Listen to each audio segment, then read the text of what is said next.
Olá, meu nome é Juliana Freitas e estou aqui para apresentar o Video Report do mês de dezembro do segmento de Real Estate do Pátria Investimentos, que conta com os fundos VBI e HG. Neste mês, destacamos os rendimentos de dois dos nossos fundos, o HGFF, que pagou R$ 1,35 por cota, e o MVBI, que pagou R$ 1,22 por cota.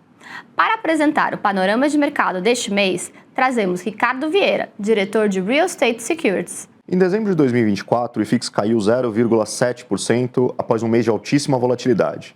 Apenas na primeira quinzena, o índice recuou 5,2%, impactado principalmente pela abertura da curva de juros futuros, que atingiu 7,7% ao ano no vértice de 10 anos, comparado com 7,0% no início do mês. Após a estabilização no meio do mês, os FIIs se recuperaram parcialmente nos últimos dias do ano, com o IFIX avançando 4,8% na segunda quinzena. Mesmo assim, 2024 foi o terceiro pior ano da história dos fundos imobiliários, com uma queda de 5,9%, puxada pelos fundos de tijolo, que recuaram 8,9%, enquanto os fundos de papel caíram apenas 0,9%, reforçando o caráter defensivo deste tipo de ativo. Em resumo, esse movimento foi uma resposta ao risco fiscal doméstico e à expectativa de pressão inflacionária que existe por aqui no Brasil.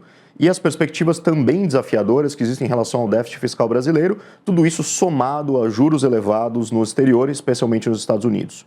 Por aqui, o ano terminou com a expectativa do mercado de que a taxa Selic siga subindo ao longo do primeiro semestre, podendo atingir 15% ao ano até julho. Como se sabe, os fundos de tijolo são os mais afetados em períodos de alta de taxa de juros, pois a renda recorrente de curto prazo perde atratividade frente aos produtos de renda fixa. Mas a dúvida que surge nesses momentos de maior pressão sobre os fundos de tijolo é, afinal, eles estão baratos? O principal indicador para avaliar um FII é a sua comparação entre o dividend yield com uma NTNB de 10 anos. Historicamente, o dividend yield dos fundos de tijolo que compõem o IFIX é da ordem de 360 pontos base acima do NTNB de 10 anos. Ao final de 2024, esse valor atingiu 405 pontos, o que é mais de um desvio padrão em relação à média histórica. Isso significa que os fundos imobiliários de fato estão descontados, principalmente quando a gente considera que os fundamentos por trás, principalmente taxa de ocupação e valor dos aluguéis, seguem extremamente sólidos. Para ilustrar, a vacância em regiões como Faria Lima, Itaim Bibi e JK em São Paulo, no caso dos escritórios, está com 7% de vacância e preços de aluguel acima dos R$ 260 por metro quadrado. Quando a gente olha as transações na economia real, é possível observar nos últimos 6 meses, por exemplo, compra e venda de imóveis AAA na região acontecendo acima de R$ 45 mil o metro quadrado. Já na Bolsa, é possível encontrar fundos imobiliários com imóveis nessas mesmas regiões sendo negociados abaixo dos R$ 25 mil o metro quadrado. Há também diversos outros exemplos de descolamento entre economia real e bolsa em todos os segmentos do imobiliário, logístico, shopping center e as demais áreas do tijolo. Assim, embora o contexto atual de mercado, prevendo novas altas da taxa Selic ao longo do primeiro semestre, seja desafiador, na qual naturalmente os fundos de CRI tendem a ser mais defensivos e performar melhor do que os fundos de tijolo, os investidores hoje que pensam no médio e longo prazo e no valor intrínseco do imóvel dos fundos imobiliários já têm uma janela de oportunidade para formar um portfólio defensivo, com bons fundamentos imobiliários e bom potencial de valorização futura, além de obter no curto prazo um dividend yield mais elevado e isento de impostos. Os principais acontecimentos dos fundos VBI são LVBI, que concluiu a aquisição do ativo Cajamar após superar as condições precedentes.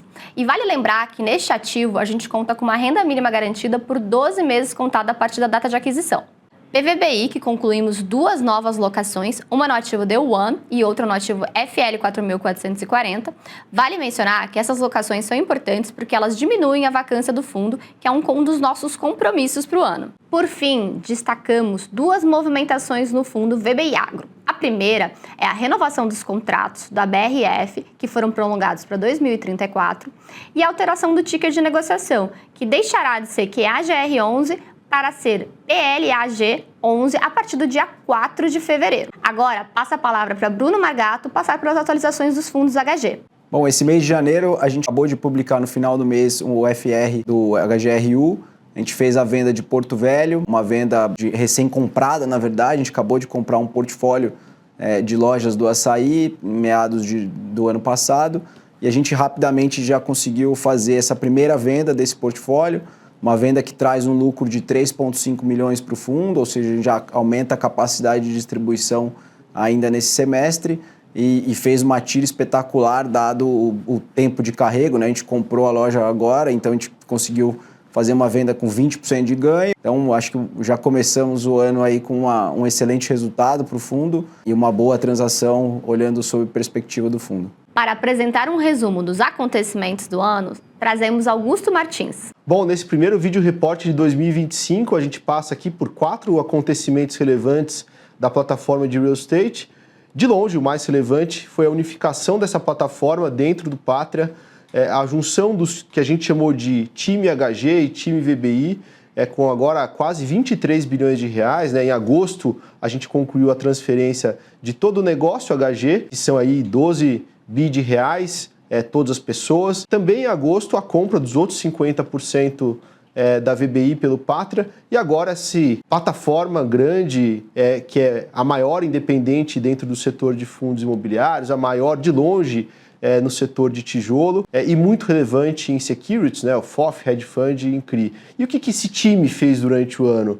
Fez a venda do HGPO, o que consolidou o fundo dentro do melhor retorno do IFIX nesses quase 15 anos de história do fundo, mais de 18% ao ano. Também concluiu a transação e a captação do PVBI, mais de 700 milhões de reais, super relevante, consolidando, curiosamente ou coincidentemente, o prédio onde está aqui a sede do Patria, agora dentro do portfólio do PVBI, junto com outros ativos, e também a emissão do Renda Urbana, que foi mais de 600 milhões, com transações de um ativo de educação na Paulista, um novo portfólio de pernambucanas, tentando replicar aí o sucesso da primeira transação. A gente encerra o ano aí com uma plataforma unificada, mais de 22, quase 23 bi de reais, muitos profissionais prontos para entregar o que é mais importante para o investidor, retorno. Estas foram as principais atualizações do mês de dezembro. Em caso de dúvidas, entre em contato com o nosso time de RI através do e-mail ri.re@patria.com. Siga o Patria nas redes sociais para acompanhar as novidades e lembre-se, este vídeo report está disponível nas principais plataformas de streaming, podendo ser acompanhado tanto em forma de vídeo quanto em podcast. Até logo!